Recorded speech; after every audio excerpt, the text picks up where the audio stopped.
شوال کے 6 روزوں کی فضیلت۔ شوال کے 6 روزے رکھنا مستحب ہے۔ احادیث مبارکہ میں اس کی فضیلت وارد ہوئی ہے۔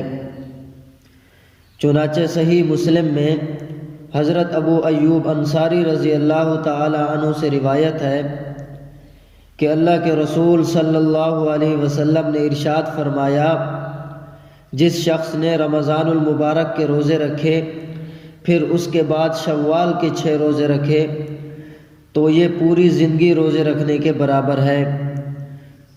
عن ابی ایوب الانصاری رضی اللہ تعالی عنہ انہ حدثہ ان رسول اللہ صلی اللہ علیہ وسلم قال من صام رمضان ثم اتبعہ ستا من شوال کان کصیام الدہر او کما قال علیہ الصلاۃ والسلام۔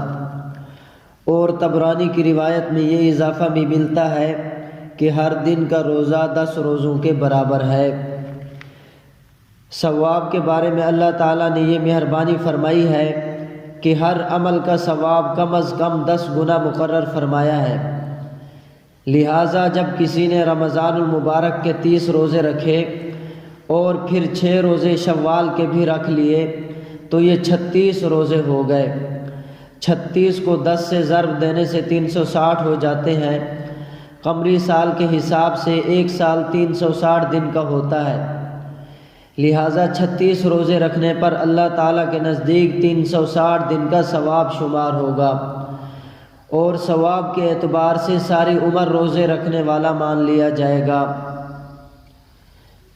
بعض لوگ یہ سمجھتے ہیں کہ اگر عید کے اگلے دن ہی سے یہ روزے شروع کر دے تب تو وہ ثواب ملتا ہے ورنہ نہیں ملتا۔ یہ خیال بالکل باطل اور غلط ہے، بلکہ اگر شوال کے پورے مہینہ میں بھی ان کو پورا کر لیا تو بھی ثواب مل گیا۔ خواہ عید کے اگلے دن ہی شروع کرے یا بعد کے دنوں میں شروع کرے، اور خواہ پورے 6 روزے لگاتار رکھے یا متفرق طور پر وقفے وقفے سے رکھ لے، انشاءاللہ ہر طرح سے ثواب ملے گا۔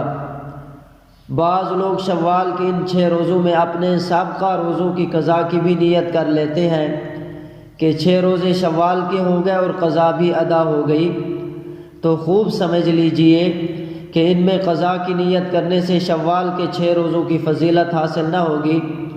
قضا الگ ادا کریں اور ان کو ثواب کے لیے الگ رکھیں۔ واللہ تعالی اعلم بالصواب۔